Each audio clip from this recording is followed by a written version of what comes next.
Hi, and welcome back to the panel room. I'm your host, Jim Nettles, and tonight we're going to be talking about tie-ins. So how do we work with all those fun properties from Star Wars to Star Trek to maybe even some of those RPG type games? So before we dive in too deep, let's go around and see who is here to share this wisdom. So Susan, you are up first. There we go. That word. I'm trying to tie into the English language tonight already. Good try. I am Susan Griffith. I am one half of the writing team of Clay and Susan Griffith. We have written in many tie-ins from comic books with The Tick, Disney, to novels with Deadland. For novels with RPGs for Deadlands, and we've written the stuff for Arrow TV series, the Flash TV series, and many others. And we're always excited to be working with media tie-ins. It's fun to write. Harry? Okay, well, I'm Harry Heckel, and I have worked, done a lot of novels recently as Jack Heckel, which is the writing team of myself and John Peck, and also written as Lee Leitner, which is the writing team of myself and a gentleman named Jeff Smith. And I've worked on tie-ins for Warhammer 40K, novels about space wolves and good things like that. Lots of RPGs, lots of war games as well, and worked with just a lot of fun groups. So I've had a chance to do a little bit of RPG, Star Wars and Star Trek, among others. So good stuff. Chris? Chris A. Jackson. I write a lot of science fiction fantasy. As far as tie-in goes, I've written for a lot of gaming companies and some other IPs as well. Pathfinder role-playing game, Shadowrun, Iron Kingdoms, The Old Traveler science fiction role-playing game has gotten a reboot, and with a Californian IP, Red Circle Productions, which is a whole nother world. It's like James Bond meets Cthulhu, and it's just so much fun to write in. I'm blessed to be part of that group. Nice. Jonathan? Yeah, well, I'm all over the place with media tie-in. I'm the president of the International Association of Media Tie-in Writers, which I don't actually remember how that happened. I just know that after drinks one night, everybody was congratulating me. So, here we go. I've written in a lot of media tie-in worlds: Sookie Stackhouse, True Blood, Hellboy, John Carter of Mars, tons of them. Also, I wrote comics for Marvel for some years, and some of my characters and even plot points are in the new Black Panther Wakanda Forever. It's coming out next week. And I also have my own IPs, which are now licensed that other people have written in. My Joe Ledger Thriller series. We're doing our second anthology of stories written by a bunch of my writer friends set in my Joe Ledger world. And V-Wars, which was, I created that as a shared world anthology series. We did 4 volumes of it, and I wrote a bunch of comics, then it became a Netflix show. And I've got a couple of other IP licensed products that I'm doing under NDA. Can't talk about them. One will be a television show, and the other is tied to a video game. So I'm having fun with those as well. And I've done work tied to RPGs like Deadlands, as I think it's been mentioned before. Susan mentioned it, and just a bunch of other projects. I love working in the world of licensed stuff. I love playing with other people's toys, and I love letting them play with my toys. Bobby? Hi, I'm Bobby Nash. I write a bunch of different genres and different types of stuff, but I've done tie-in work with also some RPG stuff has been mentioned here, some comic adaptations of novels, and I've done some novel and short story adaptations of comic properties as well as literary and TV characters. So a lot of fun. Tim? Yeah, I've published around 50 novels, and about half of them have been tie-ins. And I've done, RPGs, books based on TV series. I've done novelizations, short stuff, long stuff. So I've had a chance to play around with all kinds of things, and just like Jonathan said, it's fun. There's nothing quite like it. So let's talk a little bit about what it's like to work in the tie-in space, where you're working in somebody else's sandbox, you're playing around, where you are working in somebody else's IP, and you're, whether you're licensing it to work into it, or more likely you're being contracted to play in somebody's universe. Let's talk a little bit what the differences are between that and creating your own universes, your own IP. What can somebody expect if they're really going to dive into this universe and want to work in it? So, Susan? It depends on the property. I mean, you can have some very loose guidelines that are given to you that you can play in terms of properties, but then you may get something much more strict, say like Disney. As much as I loved working for Disney, it was extremely rigid in terms of how the characters' voices, what they could say, what kind of plots you could use. The same thing with the TV series. We had lots of great ideas coming in for the series, but they had a lot of things that were cordoned off that you couldn't touch, which made Clay very, very sad because he cannot, write certain gorillas that he absolutely loved. And, but that's because they had ideas for them to be in the show, and they didn't want you messing with those particular threads that could, cause something to go awry within the series plot. So there's a lot of rules sometimes, but even with that, Disney is still one of the most fun times I had writing properties, just because you got to play in a sandbox that I adored. That was something that I loved, writing Toy Story, writing 101 Dalmatians, Beauty and the Beast. Those were, Clay got that job, and he knew nothing of Disney. He just agreed to it. And then he says, but Susan knows, and brought me in. And I was excited by that. That was, to be able to write those in those voices was something very exciting. It's very different than writing your own stuff, where you have free reign to write, and for a plot to go in a particular direction, have a character voice exactly what you imagined versus what the show imagined. You really have to do a lot of research.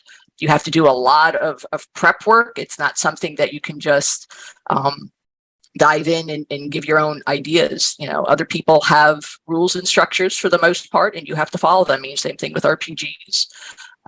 So. What about you, Harry? Well, I will say for me, I agree. Depends a lot on the property, but I think it's very important to start with having a respect for the property that you're working with, and understand not only the rules, but also sort of the spirit. How does it feel? You're being given a trust to do something with someone else's creation, and it's very important to have that level of respect. And then, as far as the different properties, when I was writing role-playing games or Warhammer 40K things, I was given a certain amount of freedom. White Wolf Game Studio, I did a lot of vampire werewolf stuff at one point for RPGs, and they gave me lots of room to play in. The Star Wars piece that I did, though, I remember when I did my mortgage for my house, luckily I was prepared because of the NDA that I had been given and all the rules on the Star Wars piece that I had done years ago, because there were so many rules. You can't mention the Clone Wars. Well, why would I mention the Clone Wars? Well, I didn't know why, but I wasn't allowed to. There were just so many things. I spent forever. I think I spent longer working on the contract than actually the number of words that I produced about the few aliens that I ended up writing about. And then the other part of that, too, is the research. I have the Enterprise behind me as my backdrop here. But Star Trek, oh, my gosh, the fan base knows so much, and I respect them so much. And I consider myself a Star Trek fan. But I realized as I was starting to work on Star Trek stuff, there was a lot for me to learn and research, even though I was like, I've watched all the shows. So, but the biggest thing is just know that universe and try to respect it, and then communicate and listen. What are the rules that the property has, whoever's controlling it? What do they want you to do? And how do you present it in a way that adds to it, respects it, and does well with it? So. And Chris, I know with some of the properties you've worked in, you've created individual stuff and created a lot of IP within other people's universes as well. Yeah, and that's kind of one of the things I wanted to get to was just in the RPG tie-in world. I've been given contracts that I was allowed to create characters, create settings, not the whole settings, but settings within their own world, embellish on what they've already done. And then with other IPs, I was given one of their iconic characters to write. And in which case you ask the publisher, okay, I need to know this person. So give me everything that's ever been written about this person. I need to know them. And that turned into a really interesting project because not that much had been written about this person. And I got to flesh them out, make this kind of a sketchy character, a pirate, of course, which is kind of my shtick, right? A little bit more human, and a pirate isn't an easy thing to make a lovable character, but making iconic characters that are already established in their world, it's like writing, Captain Kirk. You have to get the okay to do it, and then you have to, everything you write about that character has to be okayed with the whole thing.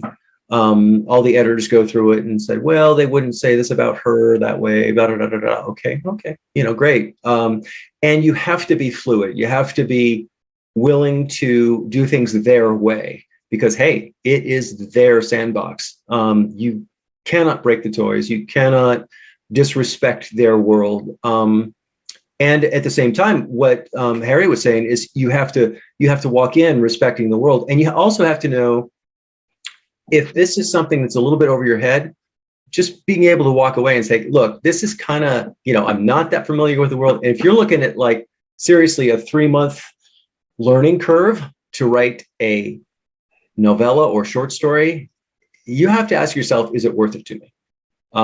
If it's a product, if it's an IP that you really just want to write in, well, it might be worth it. But if it's something you're totally unfamiliar with, and it's going to be a big learning curve and you're not going to get paid that much, it's a business. So you have to be able to say, maybe find somebody else. Jonathan? Yeah, I agree with that. You have to respect the license, the world. The audience, though, you don't want to pander to the audience. You want to entertain without like caving to what they want. And you can't ruin the product. I've been involved in some themed anthologies, for example, where they, like they'll set a theme like an Oz anthology, and then half the writers want to completely reimagine Oz. Well, people who pick up an Oz anthology want to read stories in Oz.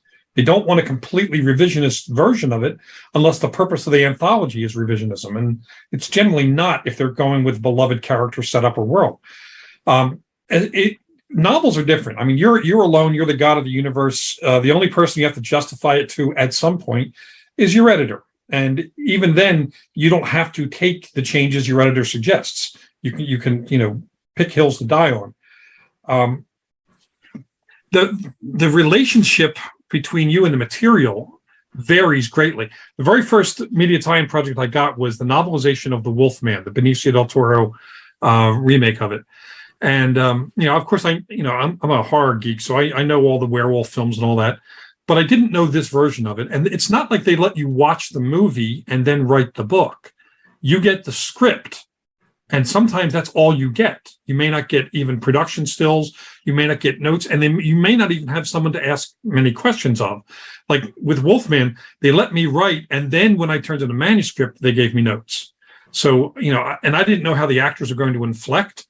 What I did is I actually watched other things with those actors in them to get a sense of how I thought they might inflect because you want to make the novel as much of an embodiment of the movie as you can. So I watched, Anthony Hopkins and Benicio del Toro and Emily Blunt to get more and more of their style and infused it in the book. But even that, a novelization isn't just wrapping a paragraph around a sentence in a script. You have to do research. It's a novel you are writing with your name on it. So there's a lot more of you in there than a lot of people might think when they consider what media tie-in is. You're writing a work that is going to stand as an example of you. And my first one became my first New York Times bestseller too. So it was a great career boost as well. but I never got to see anything other than the script. Other projects like Max Brooks invited me into an anthology he was doing for IDW on G.I. Joe. Now, when I was a kid, G.I. Joe was a 12-inch tall action figure from World War II. And these were the little ones, and there's a science fiction thing, and the Greatest American Hero and all that. I had no idea. Didn't watch any of it. But because it was a licensed thing through a toy company, Max arranged to have a case of toys, a stack of graphic novels, and a complete DVD set shipped to me. So I spent a day or two on the floor of my living room watching cartoons, playing with toys, reading comics, doing research. I had the best time of my life. And I wrote a novelette rather, that I thought, hit the mark pretty well. And Max liked it and the readers liked it. But when you're doing that, you have to get inside the head of the creator, because it's not your head. Your novel's your head. You got to get inside someone else's head, understand why they like these characters, and then flip it around, like why these characters are resonating with the readers, viewers, or gamers. And that is its own piece of work. There's a lot of thinking that goes on that does not involve actually typing. You're actually working through your position in that world and trying to see front and back and get a sense of it. And you don't have as much latitude to completely invent out of whole cloth like you do with a novel. I find it endlessly fascinating. In fact, some of my best experiences were with licenses I didn't know well at the beginning, like Deadlands. I had never played Deadlands before. I'm actually not a gamer, even though I've worked on game stuff. I even have a game of my own up there that somebody wrote based in V-Wars, which I get killed every time I play. Every time I play, by the way. I've never won the game. But the Deadlands thing came with massive backstory. I mean, reams and reams and reams of stuff. And I had to really, as Chris pointed out, really stop and think, do I have the time to invest in that? Luckily, the pay for that project was good enough that I felt I could invest that time. But there are other projects I've turned down because the learning curve would be too big for the amount of money I'm getting paid for it. And this is a job. It's not we're not fan fiction people. We do this as a job. So the paycheck has to match the amount of work we've put in to earn that. So, Bobby, how about you? Yeah, I think I would definitely like everybody else echo that. Yes, you kind of have to respect the world you're going into. These are not your toys. You can't. Because the difference between doing fan fiction and doing what we do, when you're writing stuff as a fan, you can do whatever you want. You want to marry off Captain America to somebody, have kids, you can do all that. When you're doing this as a job, you kind of know what you can and can't do. Even before you read the guidelines from the publisher, you know what you can do, what you can't do. I know, and probably everybody here has done this. When you go into especially an anthology, for characters, you kind of already know, okay, they're going to get these 5 plots immediately from at least 2 or 3 different people. So you just don't do those. And that just comes from the experience of doing it. But you go into it, I've done products that I'm a big fan of, and I've done some where like you guys were saying, I had no clue until they hired me. And there's a lot of fun in both places. It is really cool to write characters that you grew up loving, being able to do that is a lot of fun. It kind of takes you back to some of those childhood memories, and you get to kind of like play with those toys that when you were a kid and we ran around the backyard pretending to be these guys. So there's a little bit of recapturing that, but yeah, it's like I said, at the end of the day, it is a job, and you just kind of have to know what it takes to do the job. Tim? I was on a panel years ago with Mike Stackpole, who's done a lot of tie-ins, and somebody asked him, do you do like a better job of, your own novels than you do of tie-ins? And he said, if my name's on a book, it's my book. I do the best job I can. And I think that's a really concrete way to think of respecting the property. I mean, it's yours. So, the book you're writing is yours. Yeah, you got to go ahead and make sure you don't break the world and all that kind of stuff. One of the things that surprised me when I first started doing tie-ins is that, and I'm sure fans would be infuriated by this, but nobody cares if you know the world already. They care that, you can write a novel, you can deliver on time. They care that you can work with others, because it's not like you're just all alone. You have to go ahead and collaborate. It's highly collaborative. They figure you can learn the world, but you can't learn all those other things right away. And the deadlines are really short a lot of times too. So it helps if you can write fast. When it comes to like what I can do or not do with stuff, I just, you always have to have some kind of outline that's approved first. And most of the time, people are perfectly happy to let me try weird stuff. Maybe stuff I didn't think I could get away with, and they'll let me do it. Or maybe as I'm writing, I'll get an idea and I'm going, I'm going to try this. And if they make me pull it out, so what? I mean, it's a scene, it's modular. I could just yank that whole thing out. And I've been able to keep all the things that I've invented. But I do think really hard about, it was like what Bobby said a minute ago, where it was like you have to think about what you already kind of know what you can and can't do, or you think about it. It's like, I did the novelization for Halloween Kills, and I was not going to suddenly put a UFO subplot in because that's just not part of that kind of that world. Yeah, it's like you can kill Spock in a Star Trek novel, but Spock has to be alive at the end of the Star Trek novel. Right. You can't just go, okay, I'm going to I'm not going to blow up the planet Earth. Somebody may need that later. And one little point for clarity too. For those watching who don't know media tie-in well, there are different parts of it. We're talking somewhat about novelizations, which is when somebody has written a script and we're adapting, or so we're taking somebody else's complete story, expanding it and making it a book. But there's also probably the biggest part of media tie-in work is writing original works in other worlds. And that's when we have to go deeper into creativity, where we have a little more latitude in it. But there are two different sides of media tie-in work. Yeah, and I think of that as like going deep but narrow in a lot of ways. Yeah, Tim mentioned the playing nice with others part, and that's super key. If you want to build any kind of a reputation in writing tie-in fiction, you have to get along with people. And you don't always have to, agree, but you have to get along. You have to be able to agree. Hey, this Red Circle production, it's basically the whole series is called the Tales of Basil and Mobius, which are a couple of British ne'er-do-wells who are thieves and scoundrels, and they end up getting wrapped up with extraterrestrials and magic and all these weird things, undead, you name it. And the interesting thing is it's morphed into myself, Eric's got to be, Tim's on, and Richard Lee Byers are the main writers. And we're writing basically sequential chapters in a doorstop novel-sized effort. And so we all get the outline, the rough outline of what's going on, and we all kind of hash it out amongst ourselves. We work together just amazingly well.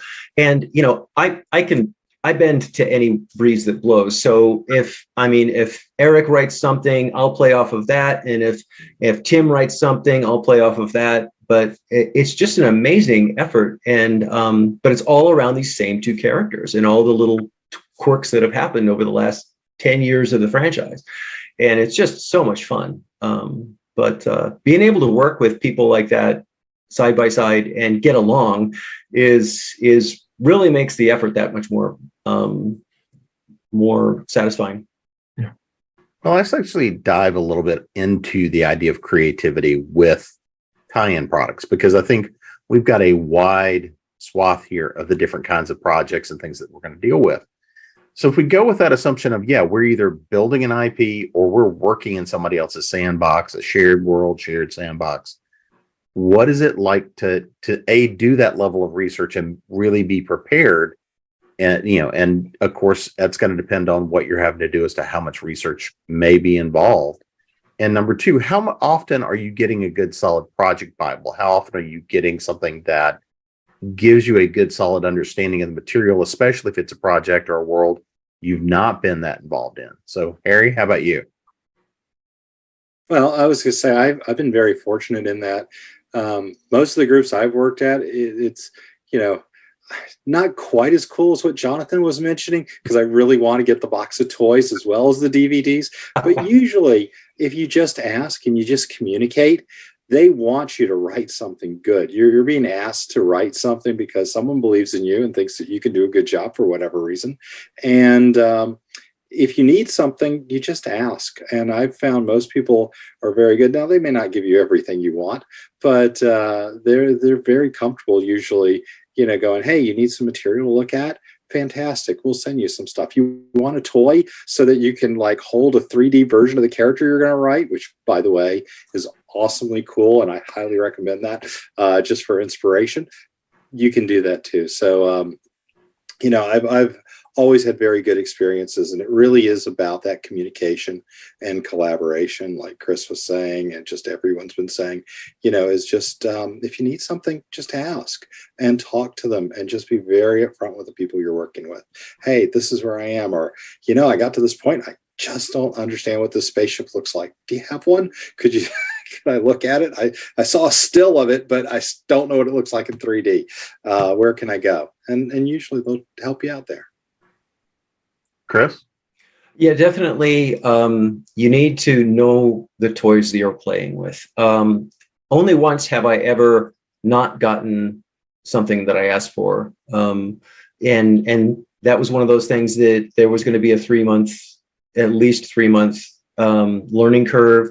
I wasn't getting the feedback from the editors up front that I really didn't, that I needed to turn out what I thought they wanted. I couldn't get a solid, feeling for what they wanted. And so they gave me some vague ideas, and I threw some outlines at them, and I got, that doesn't really work for us. That doesn't really work for us. And I've already put 3-4 weeks into this.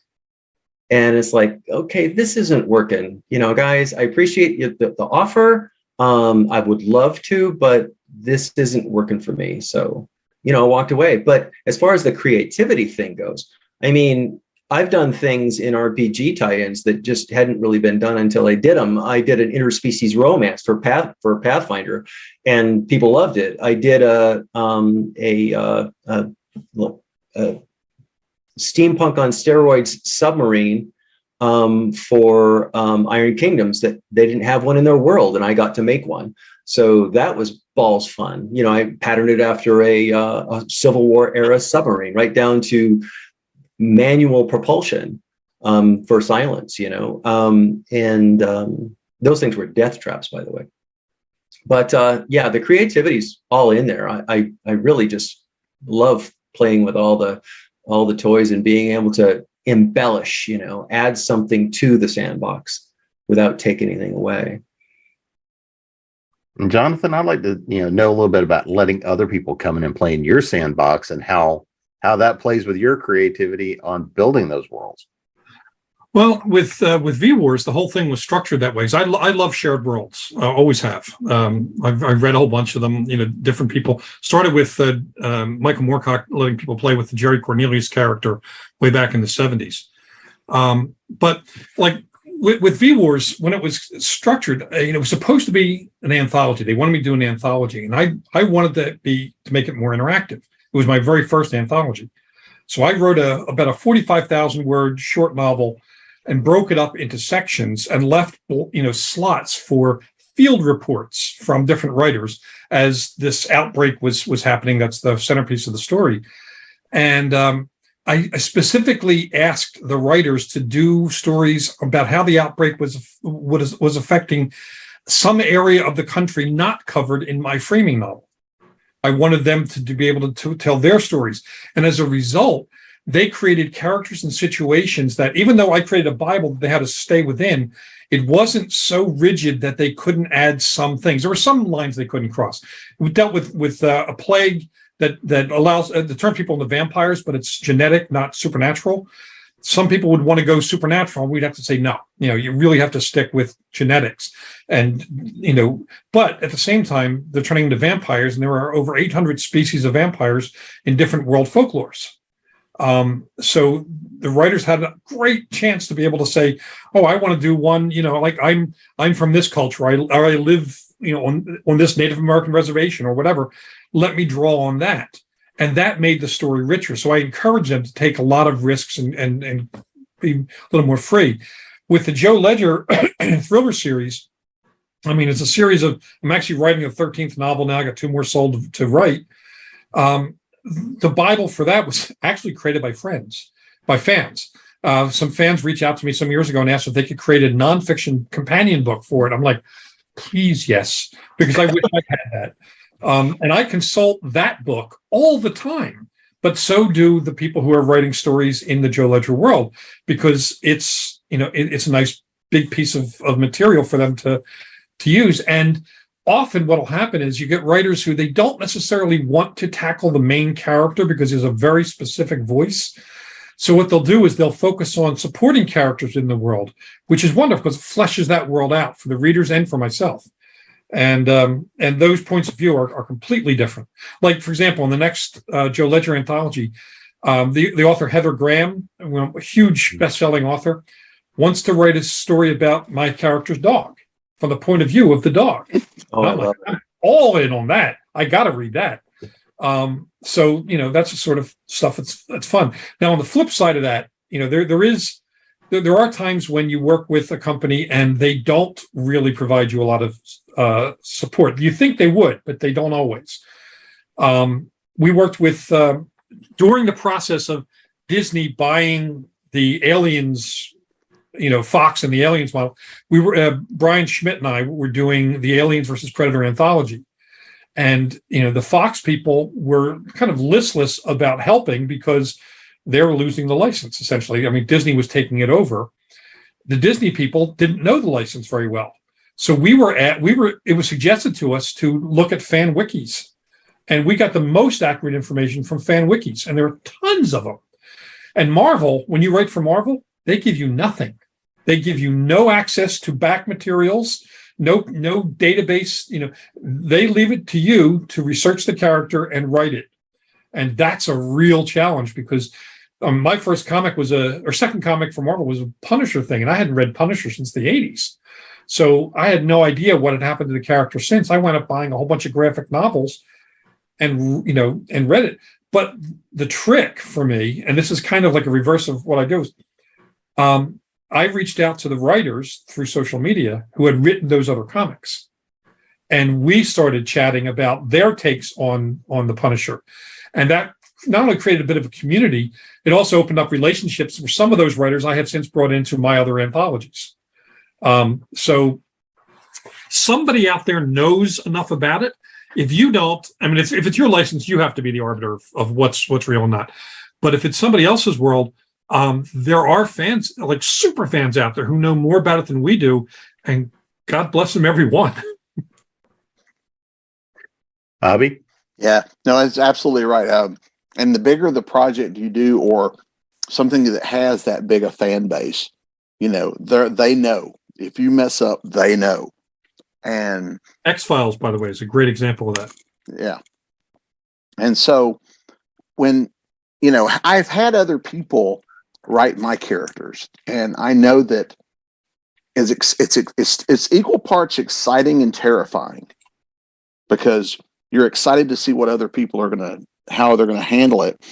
But you're also terrified of, like, what if they do them better than I do? But in terms of, I've done some where you get like all kinds of, like, a huge Bible, and here's some ebooks of previous works, or here's some videos. And then I've got some where you're going to write this, go away. So it depends on, who you're working for. And also when you're doing tie-ins, just because you're writing a certain character, there's multiple versions of that character. Which one have you been hired to do? When I did the Green Hornet stories, we had the TV version. So there were things in the other versions that we were not allowed to touch because they did not appear in the TV show. So you have to kind of research not just the character in general, but which version of it. When we did Zorro earlier this year, well, I guess we wrote it last year, we were doing the books. So there's certain things that have come around in the TV shows and movies that, while everybody knows those things, they weren't in the books, so you can't use them. And that's one of those things where sometimes the fans go, oh, well, you don't understand Zorro because this isn't here. Well, that's from the movies. but so you have to know which version of the character you're writing. Tim, what's your thoughts? Well, I echo what Jonathan said about it's a wide variety of help and non-help that you'll get. You never really know how much support you're going to have. And sometimes, too, as has been said before, I mean, it may be a new enough property that there's hardly anything that's been created. And it's sort of up to you to go ahead and just guess. And the other thing, I think Chris was saying this about a lot of times they just don't know what they want until they see it. It reminds me used to watch Bewitch, and Darren was an advertising exec, and he would have his little board with his little advertising campaign idea on it, and they wouldn't know if they liked it or not till they saw it. And of course, he worked so hard on it, and they would always hate it until the adventure would give them a better idea for them. But it's the same way a lot of times. Sometimes they just don't know, and you have to be willing to go ahead and be creative in the sense of, okay, I may have to pitch something else or something else. I may have to rework this. You can't let that be too discouraging in a lot of ways. It can be frustrating if they don't know, and especially if they can't figure out eventually what they want to do. But yeah, fan wikis are great. They saved my butt many, many times. If it's something like a media property, there's going to be all kinds of stuff people post in terms of YouTube videos, or, there's going to be publicity shots that you can find, or even like, here's behind the scenes of filming this sequence. There's a little video you can find. So I often go on a great big hunt, which is kind of fun in its own way, to find all these kind of little details that I could use. And, in terms of just being able to play with things, one of the things I do is I'll mess with time. And I did 3 supernatural novels for Titan, and I decided the B story was going to be about an adventure that the boys had when they were young that would somehow, at least thematically, connect to what was going on here. And in each of the 3 books, the flashbacks aged them. They were very little, then they were preteens, and then they were teens. And I could do whatever I wanted there, as long as, their dad was kind of a jerk and absent, and they took care of each other, and they didn't die. I just did a book for the Zombicide Invader, which is, sort of alien zombies, science fiction setting. The RPG itself, it's more of a board game than anything, so it doesn't have a lot of stuff in terms of its environment. But what I did is I set it 100 years in the future beyond that game, because that way anything I make up, somebody could say, oh, well, it just came about, in the last 100 years. So there's some things you can do to get maybe a little bit more leeway or a little more wiggle room when you're doing a tie-in. There's also the possibility that even though you start and you're going one way, the rules can sometimes change as you're going. I remember there was one I did where they were like, well, it's pretty open. There's not a lot of rules, here they are. And then one of the first edit notes is like, okay, we now have a new rule. You did something we don't like. Now we have a new rule. So a lot of times you run into these obstacles as you're going, not knowing they were there to begin with. It just depends on the length of time you've got too. Mm-hmm. I mean, if you've got 3 months, the odds are most things aren't going to change, but things could. But if you've got longer, the longer you have to write a project, the more problems could come up down the road if something has changed. But I want to say a word about the fan base. And we're all writing both for the publisher and for the fan base. And it's important to realize, if you ever think about getting into this industry, you are not going to please 100% of the fan base. Never. You will get hate mail. Just realize it. It's going to happen. But my numbers are, if I can please 80% of the fan base, I am happy. And I think my publisher is usually happy. And been pretty successful with that. Throwing some things out there, writing a romance and an RPG tie-in. A lot of gamers didn't like that. The vast majority did. So that was a win. And because the first one worked, I was like, okay, I now have license to write romance in my RPG tie-in. So cool. It was fun. Yeah, it helps to realize that there is no one version of these characters, because everybody has their own version. When fans experience them, it's not like a brand new character you create and they experience what you've created. they've already got their ideas about how these characters are. And so it's just your job to do the best interpretation you can, and just know that you're not always going to match with their headcanon. I'll cruise through reviews of my supernatural novels, and one will say, this man doesn't understand Dean. He's the best writer of supernatural ever. He understands these characters like nobody's business. And both of those comments are 100% accurate, because it's what happened in the people's heads when they read it. So, you just have to do your best job, try to do a good job for the fans. But, you're trying to please the editor. You're trying to please the IP holder. And that's your job. And yourself. You're trying to please yourself. Yeah. You have to write the story that you're going to be happy with. Otherwise, you're just going to be miserable. Right. Well, the important thing is to be faithful to the characters. I mean, the world is there, and it depends. If you're doing RPGs, sometimes the world's far more important than, but if you're doing for television or something, some of those characters like X-Files, Supernatural, The Flash and Arrow, those characters are beloved, and you have to do them justice. You can't just have them doing things that, you find interesting. You have to make sure that they stick within their own headcanon, that they're doing things that are normal for them to be doing within the show. The closest we when we wrote Flash and Arrow, I was a stickler for making sure those characters stay true to themselves, because again, you have those fans that are going to be very rabid about making sure that they are, and you may not get it all the time, but if you are true to it, if you're trying very hard and you understand that voice, you understand their motivations, you understand what the story is leading them to, that's where the focus is. That's where I spend most of my time, because the world's already created for you. For the most part, you have already got your ready-made world. You've got your ready-made characters. Your aim is to be true to it as best as you can by giving, and still give the characters or their finesse and their heart, and to give the fans what they came to the book, the show, the property, regardless, to experience. If you've taken them on a journey that is so far outside what they've expected, they're going to have a knee-jerk reaction to it. So either your story has got to be damn good and really sets it apart that they're willing to go on that ride. But for the most part, they want you to be true to the story. They want to see an Obi-Wan story. They want Obi-Wan to be Obi-Wan. They want Flash to be the Flash.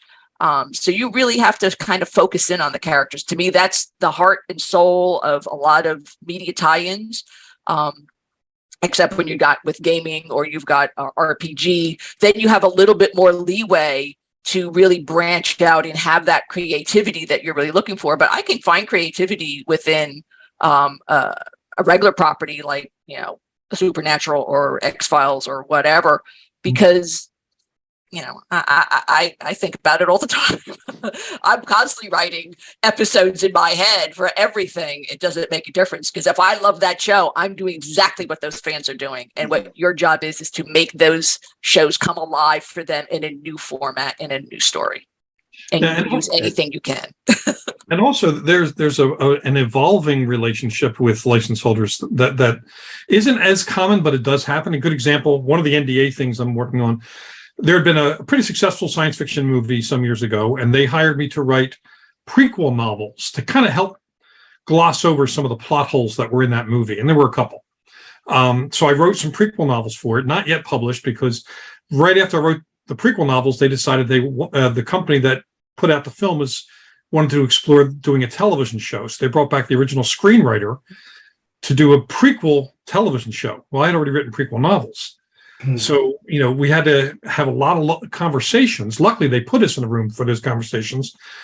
He did his pitch for the prequel show and included elements from my novels. So I now wound up I'll be an EP on the show. So, it doesn't change the major substance of what he envisioned for the prequel novel, prequel show, but it does enrich it by having some of my characters in there. And now they want me to do a third prequel novel and include elements from his pilot script. So that's kind of an evolving relationship. And a lot of that sort of stuff only happens if you as a writer know how to play well with others. Right. Some people, they just get in their own damn way when it comes to doing things. And you see it. I hate it when I see one of my colleagues doing this sort of thing. And it's one of the reasons I often go back to the same writers over and over again when I'm filling in my own anthologies, because I work with people who are in what I call the zero jackass zone, who don't think that everything they've written is precious. And if you get the reputation of someone that they can work with in licensing, not only can you get more deeply involved in a given license, more license opportunities will come your way. Those of us who have gotten multiple media tie-in gigs got them partly for our writing skills and a great deal for the personality that we had when dealing with the license holders or the editor who was the stopgap between you and the license holder. That really does matter. Good professionalism, obvious, fan love from us, as some others have mentioned, but also, just the enthusiasm for this sort of thing makes everyone want to keep moving that project forward into new areas and bringing you back. And I think it's also a bit of, you do it enough, how this process works. You're not going to pitch, you're not going to do something that's going to derail, what you can do. And you, like I said, we kind of know you do this long enough, what you can and can't do up front. Yeah, don't see a story in which Dorothy Gale in Oz is a junkie prostitute who killed her dog. That's not the way to approach a license holder with a new slant on their product. Well, let's actually talk about some of the other kind of neat things that are happening industry-wise, because there are a lot of things happening with tie-ins to gaming, to RPGs. Because of streaming services, there's a lot more options now about creating properties, gaming, all these sorts of things that are happening. So, Chris, we were talking a little bit before we got started, but I want to kind of talk through some of the changes you guys are seeing and some of the kind of really interesting opportunities and new things that are coming about because of changes in the business. The thing that I ran into a little while ago was very interesting because several RPG companies are cutting a deal with Drive-Thru RPG, which is basically a online marketplace. And without a third-party license, creatives who have, for the most part, have written in these worlds before, for instance, I wrote in Pathfinder, can create and market their products through RPG Now with just kind of a rubber stamp from the publisher. And the publisher, the writer, and RPG, of course, are getting a slice of the pie. And there's a lot of products being put out, just short fiction, adventure paths, even artwork that support various RPGs. And the fans like it because it's an open marketplace. The publisher likes it because, hey, they're getting a slice of the pie and they don't have to fight tooth and nail with writers and editors. And the author likes it because, hey, I can play my own game in the worlds I'm already familiar with, and make a couple of bucks. And it's an interesting marketplace. And I imagine it's going to be copied. It depends on the success of the model. It's been out for about a year, I think. And there's a lot of chatter out there about it. So, Jonathan, what about you? What are you seeing and hearing these days? Well, that sort of thing for sure. I've noticed, I've been approached by video game companies to do short stories. The short stories will usually be free content posted somewhere online to either inform you about characters, like potential players of the game, or players of the game who want bonus material. So you might have like X number of characters that are the main focus of the game, and they want you to write what is essentially a side adventure, or an adventure that fills in the backstory of a character and gives that character richness. I'm doing one for a game company where the character I'm working with was created almost two-dimensionally. He just kills things, and they realize that they need some reason for readers to love the character, or players love the character more than the fact that they get to kill thing if they play that character. So why does the character kill thing, and what does it mean? Is there any emotional cost to him? and they came to me to write a story where, I give the character motivation and also a cost for the violence he does. And that's going to enrich the character experience, and that's what they want. So I'm seeing a lot of those offers. I've only taken, it's the first one I've taken. I've had about 10 offers for this. I turned some down because there was, I think it was Susan who mentioned how much back material there is to learn, or somebody mentioned that. I don't always have time to do that. There are some that companies that have a much more coherent story Bible, and they give you a point person. The point person is critical because that person knows the story Bible inside and out. That allows writer to get up to speed a lot more quickly, not have to know the entire game, but to know a component of the game deeply. And that point person is your Sherpa through that landscape. I'm seeing that happen more often. The money's getting better for those sorts of projects. And because IP, intellectual property, stories, short stories, novels, whatever, are king, a lot of times if something is a game or a movie or a TV show that doesn't have a print component, they want that print component because people want it. They want the extra material. It's, and it's one of the reasons that streaming is becoming such a popular thing rather than movies, because 10 episodes of a show give you a lot more character development than a 2-hour movie. Well, if you have 10 episodes of a show and you have novels that go along with it, and you have a game, and you have this, then the reader brand loyalty is cemented in, but also brand awareness to the point where the readers know these characters. They love these characters. They relate to the characters. They've seen them in so many different types of situations that they really feel that this is a person rather than an artificial construct. And that brand loyalty is gold. So we're the folks who do that sort of stuff, and they know that, and they come to us, and they know that we'll give them good value for what they want, and that just there's from no matter what side you view that from, everybody's winning. So there's an interesting adage in the gaming industry.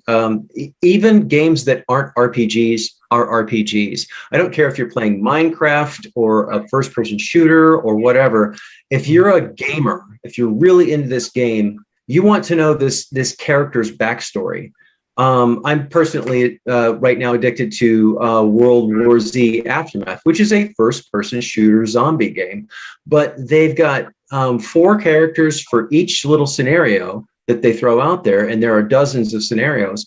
And they even wrote little backstories, little tiny vignette backstories for all of these characters to give the characters a little bit more flesh and blood. No pun intended, but because there's a lot of flesh and blood in this game.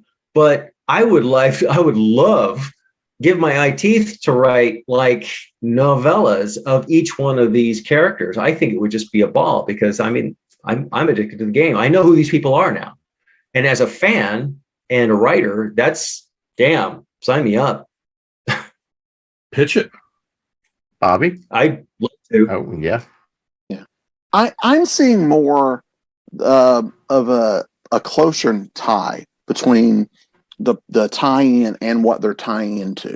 It used to be where a lot of the times the tie-ins were just other stuff, but if we contradicted it, no problem, Now it seems like they're going out of their way more with, like, especially some of the bigger ones like Star Wars and Star Trek to make their books tie into their shows and movies, where they're working together to make sure their plots or their timelines sync up and things like that.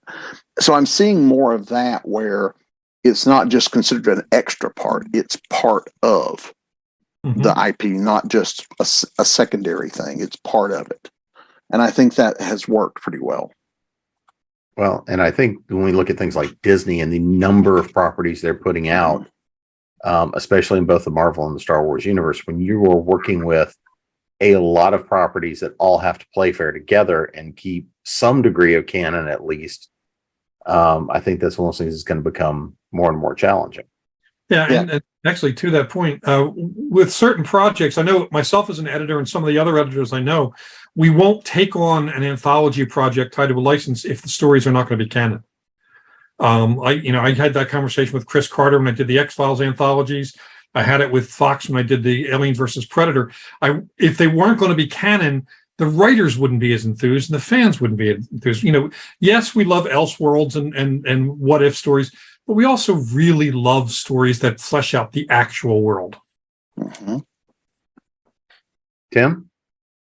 One of the things I've noticed the last few years is that, like Jonathan said, there's a lot of synergy, and games and movies, TV shows will want books, but I've run into producers that they want a book, not necessarily the whole thing written, but an outline and sample chapters or whatever to help them sell the whole thing to a studio. Mm-hmm. And I've had producers tell me, you have to have a book these days. And I don't know if that's going to keep up, or how things go in Hollywood. Sometimes it's a cycle. But I was surprised to hear that because you think the idea is that people don't read as much, that people who are into visual media or gaming or whatever may not read as much. But no, I mean, there's really, really very valued, and even baked in, to the foundation of it. In the gaming industry, absolutely, gamers read. I mean, that's nailed to the wall. Absolutely, gamers read. So one of my best conventions I ever go to is Gen Con, and it's a gaming convention, and I get work there every year I go, just because somebody wants something written about something. You know what I mean?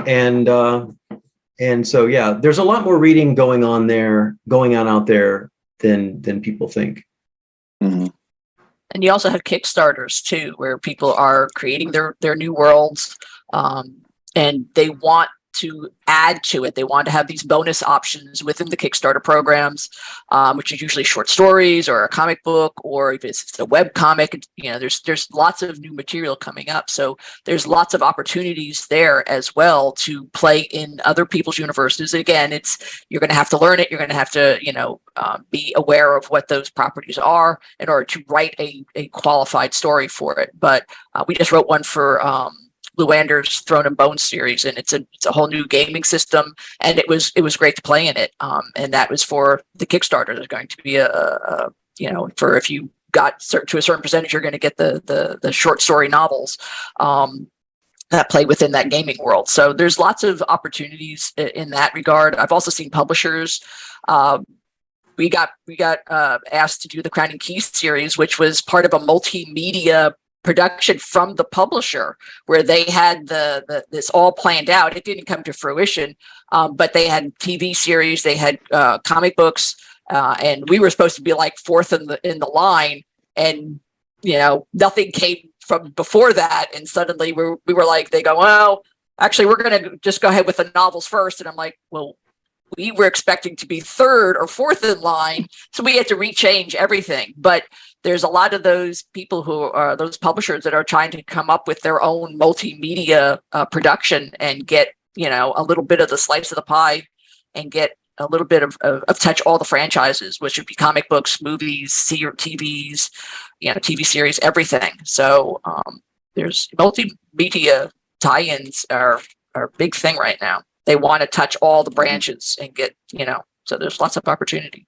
Yeah, I just did that with, I got to be the Kolchak the Night Stalker 50th anniversary. It reached a stretch goal. I got to write a short story for the anthology. Kolchak was one of my favorite places. Yeah. So much fun to write. Oh my God, yes. Still love it. And going back to Tim's point about studios, I know of two so far, studios that have every studio has stacks and stacks of unproduced scripts. They're starting to look for novelists who write those scripts into novels, so that there is something out there to get a kind of a gauge on how readers and fans might react to the material, and that helps them sell it to the financiers who are the financial backers who are going to fund the movie. I have a good friend of mine, a New York Times bestseller, who just landed one of those deals the other day, Friday, in fact. And it's unproduced material that they're hoping will catch fire if there's a physical work out there, a book or a short story or something. And it seems like ever so often that becomes a big selling point. I remember a few years back, there were like 2 or 3 different cable networks that part of their advertising plan was, we are making novels into movies. And that was their focus. And they were So while they're putting the movie out, they're making sure to showcase the book. They're interviewing the author of the book as part of the marketing for the show they're putting out. So it seems like every so often that becomes like a big selling point. Well, You know, and one, as a novelist, that's golden. Mhm. If you can get a network and marketing for you, holy crap, you have arrived. Yeah, because a lot of times, we'll see these, especially big budget movies that are based on a novel, and it hardly ever gets mentioned. Like I remember someone said, and I don't remember who said it, but when they adapted Road to Perdition, imagine if Paul Newman or Tom Hanks had in an interview go, "You should read the comic this is based on." Yeah, right. At no point does that ever get mentioned, though. So whereas now it seems like there is more of that based on and they're not just putting it in the credits. They're telling people, "Hey, if you like what we're doing here, it's based on these books. You should check the books out." well, and one thing I have been on a couple of projects about is looking and developing a lot of IP, but developing them together with the books, potentially film products, game products, all of that stuff where it's all being developed concurrently. So that what happens is they've got the multiple product lines all coming out and hitting to support each other. Mm-hmm. And that's one of those things I'm seeing more of as well. Well, I was hired to write a 4-issue comic script, 4-issue miniseries for a project they have already sold to TV, but they're going to wait. They waited until I wrote the comic to adapt it into a script. So even though the TV came first, but then before they did the script for that, they went to the comic and then back to the TV. So it was a very odd way to work. I wasn't used to doing it that way, but I think it's interesting because I wrote it with a more filmed, idea in mind of how things would move. Because sometimes when you do comics, you're not, you still want your story to move, but you write in a certain way. So knowing they're going to film it kind of adapted the way that I wrote the script. So, Susan? Yeah, pretty much. I think everything has been covered, but it's a delicate play to kind of looking at what all the different media is, and I don't even know if there's any. You really got to keep an eye on the legal rights and sort of get an idea of where all this stuff is coming from at any given point, just to sort of safeguard yourself, because there is a lot of properties that are out there and they are doing multiple things, and you want to make sure that your work is going to shine as well. We don't want to lose ourselves within the properties, in terms of like the videos and the scripts and the comics and everything else, because you want to make sure you're in line and you're going to get that attention that you deserve. But it is a tricky thing to play when it's this big conglomerate multimedia thing. It's a lot easier when you're working with just one show and one producer or one property, and it's easier to manage. But you really sort of got to keep an eye out on where you stand and what your property is standing for, and just to keep yourself on guard sometimes. Harry? Oh, I'm going to just agree. I remember a long time ago in a galaxy far, far away, there was this movie that came out 1977 called Star Wars. And Christmas, I've heard of that one. No toys. You got little coupons that you could get. And but they didn't have any toys because they weren't expecting tie-ins or anything like that. And this is a true story for anyone out there who's too young to believe that could even be possible. But right now, I think the goal is, if you've got a piece of IP, and that's really what it's about. It's about the IP now. It's like, I'm trying to create an intellectual property. And so in order to do that, I've got to make it interesting. But I've also got to have enough stuff that if I get big fans, I'm immersive and I can be in as many areas of the media as possible with the multimedia splash. So I've got to make enough noise in our internet world to actually get noticed and then to sustain myself and build that IP. And so there are more opportunities coming. A video game. The video game wants a tabletop version of the game. The video game wants a role-playing game version of the game. The video game wants a comic book. They probably want someone to make music about it. They want, and novels give you a really good chance in short stories to get out there. And so if you get that passionate fan, then they can just keep going and get more and more and more stuff. And you can start taking up more of the space of the group intellect that we all have, or the attention. Oh, I really liked this. Oh, but there wasn't anything else, and so it faded. Now I don't remember it a year from now. But if it's like, okay, I really like the show. I streamed the 10 episodes. I'm good. Now what do? Oh, wait, there's a novel coming out. Okay, cool. Oh, there's some toys. There's a poster. Oh, they're going to do another season of it. Oh, there's a video game that I can play in a minute. And so, but all of these things now for writers offer an opportunity.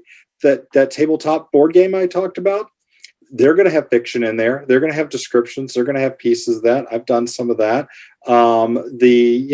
Every element of it, they want to put stuff, even if it's just free stuff to throw up online. Here's a blog about, the detailed, and so I think it's very interesting. It's a really great time to be a writer if you want to get into these tie-ins, because everybody who does something, those Kickstarters, every Kickstarter wants to not just have their one little thing, but they want to have lots of cool stuff.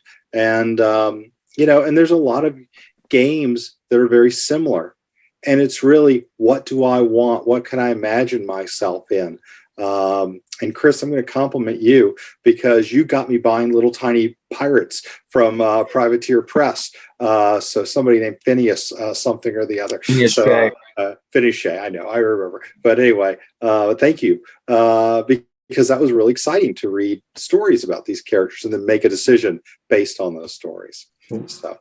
Yeah, I've written stuff for toys. I mean, so there's packaging, and like, you were talking about, I mean, there's so much stuff that's out there that you could have access to. It's just a matter of finding it and getting your name circulating out there, and sort of kind of just making sure that you keep your finger on the pulse of the property that you're looking to want to be involved in, or that you'll be regarded for one.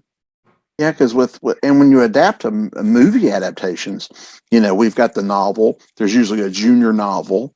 There's a storybook. There's probably a comic book adaptation. So I mean, there's multiple different ways of people kind of adapting the same starting point. Mm-hmm. Well, I know that we've covered a fair amount of ground. There's still a bunch to cover. Before we get out of here, is there anything else anybody thinks we haven't hit on that somebody that was getting into the tie-in world ought to know? Is there anything left that we ought to hit on? Well, there's kind of a bridge to breaking into media tie-in, which is unlicensed or expired licensed topics. Like, for example, anybody can write a Wizard of Oz story as long as it covers only stuff in the first 3 novels. Same with John Carter of Mars and Tarzan. I'm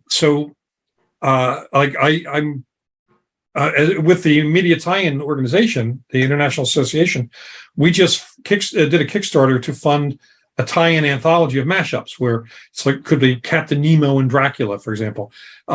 Those characters are not covered under license, but they were established characters. They were once licensed characters.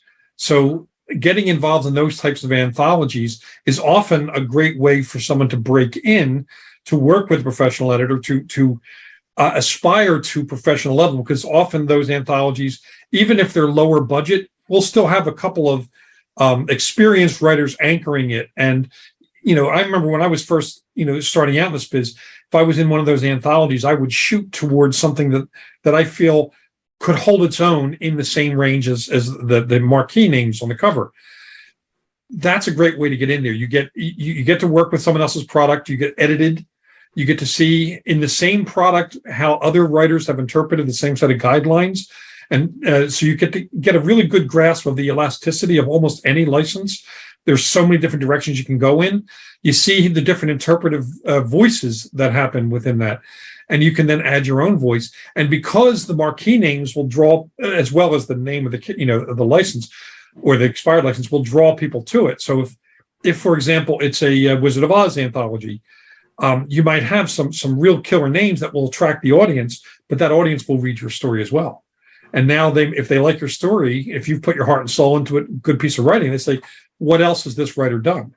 And you can start building awareness. Same thing with, I know that I often I read anthologies since I'm editing my 22nd or 23rd anthology now. I know that when I'm editing anthologies, I read a lot of other anthologies because I want to start, picking from the writers who are writing for these other anthologies whose stories I really resonate with. So you start getting noticed by not only fans, but you get noticed by editors as well. And sometimes some of those expired licenses may be the basis for an indie film or something else coming up, in which case they may need someone to write that, the novel for that book. They may not be able to pay as well as, say, Fox or Disney, but it might be your first novel or your entry into that thing. Rather than spend as much time on fan fiction, it is better to pick a license that you have to work within a set of constraints, but has the better potential of being noticed. Use that as your stepping stone into the better paid license gigs. Very true. And also keep in mind that when you're writing media tie-ins and you're in properties that don't belong to you, that whatever you create does not belong to you.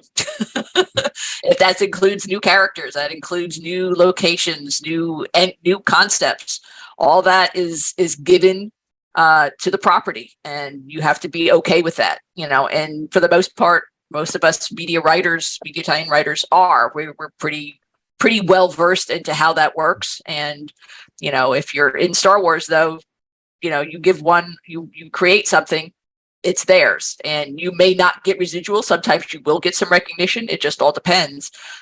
Again, that will be all part of the legal stuff that you have to deal with, but it's just something to keep in mind when you're writing.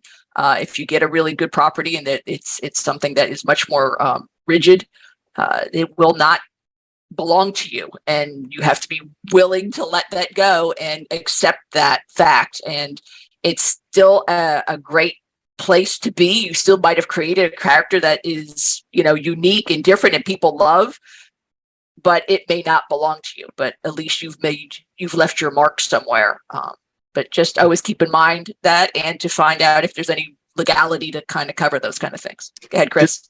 Just a real quick note on that, and it was interesting. So always pay attention to your contracts about future publication of your work, whole cloth especially. I wrote a short story for Fantasy Flight Games. Well, it was a novella, actually. I got paid well for it. I really enjoyed doing it. But it was a one-time thing, It was work for hire. Here it is. It's done. Then Fantasy Flight sold the 6 novellas to a publisher, and they put out collections. And the authors, although they're getting, the works republished, we don't see a penny of that. And so that's the one thing. So pay attention to your contracts is all I got to say. So, for instance, Pathfinder, they own my characters. They've created cards for their card game from using my characters. I'm great with that. That's fine. But selling something whole cloth, that you might want to look into your contracts for that kind of thing. Yeah, on that is really true, because we naively think that we're always going to get paid for stuff. Right. When I wrote for Marvel, I created a lot of characters for Marvel, and they, everything I wrote, they own. The fact that a couple of my characters and even one of my big plot points is in the next Black Panther movie, I don't get paid extra for that. I mean, I get bragging rights, I'm in the credits, but I don't get paid for it. My graphic novels sell and I get royalties, but I don't get paid for the movie stuff. And the big finale battle is right out of my comics. And it drives me crazy because, it says written by Ryan Coogler and his co-screenwriter. We don't get paid for that. We get bragging rights, that's all. But Marvel doesn't, that's how Marvel works. Marvel, you only get it's work for hire. So you have to it's a really good point. And it's one that I'm glad you brought up, Chris, because the contract matters a lot. And if you don't have an agent, it might be worth hiring an entertainment lawyer for an hour of their time to just read your contract and advise you. Absolutely. Well, guys, I appreciate taking all the time this evening. But before we get out of here, let's make sure everybody knows where to find you Find the books, find the latest thing you want to push and promote, and of course, social and all that good stuff. So, Susan, you're up first. All right. You can find us at clayandsusangriffith.com. There's excerpts from all our regular fantasy, historical fantasy novels, plus all the media tie-ins. You can find us on Twitter at Clay and Susan Griffith. You can find me just as Susan Griffith and also as Clay Griffith on any of the social medias. We're easy to find. And I think that should be it. I'll pass the baton. Harry? You can find me at jackheckel.com, where I've written a lot of my comedic fantasy, and I'll put up just a quick picture of one of the books if I can get it to focus there. And you can also find me at harryheckel.com. Harry Heckel is where I talk a lot about the role playing and my life and some other things, and Jack Heckel is where I talk about things with my writing partner and work on new novels. Chris? I'm super easy to find. It's Jack's Books, jaxbooks.com. There you can find just about everything I've written, and links to where you can buy it. And we love reviews. So if you enjoy my work, please review it. We live and die by reviews. Jonathan? Yeah, if you spell my last name right, you can find me. It's M-A-B, not M-A-Y-B, M-A-B-E-R-R-Y. Jonathan Maberry .com for the website. Search that on Facebook, Twitter, Instagram, Snapchat, pretty much everywhere. See, I'm easy to find, and my latest book is the first of my new first fantasy trilogy, Kagan the Damned. So that's my latest, and go watch V Wars on Netflix. Bobby? BobbyNash.com is my website. Bobby Nash writes on Instagram, at Bobby Nash on Twitter, author Bobby Nash on Facebook. I'm everywhere. There's links on the website and all that. My most recent, just this week, on another wavelength, released an full cast audio drama that I wrote, adapting a short story that I wrote. So cool. That was pretty cool. What's the title? It's called Just Another Saturday on Outpost 9. Nice. And it's only 80 cents. Impulse buys. Only, yes. Tim? Like everybody else, timwagner.com. And it's a portal to everything. My social media, my YouTube channel, my blog, where you can sign up for my newsletter. There's articles or short stories there. You can find out all about my books there. And I can be found at jamespnettles.com, authoressentials.net, authoressentialsworkshops.com, the Speculative Fiction Academy, and of course your ConTinual, and probably this other nice little new project that's coming up. But I want to thank everybody for coming this evening, and we'll see everybody again soon. Take care. Thanks.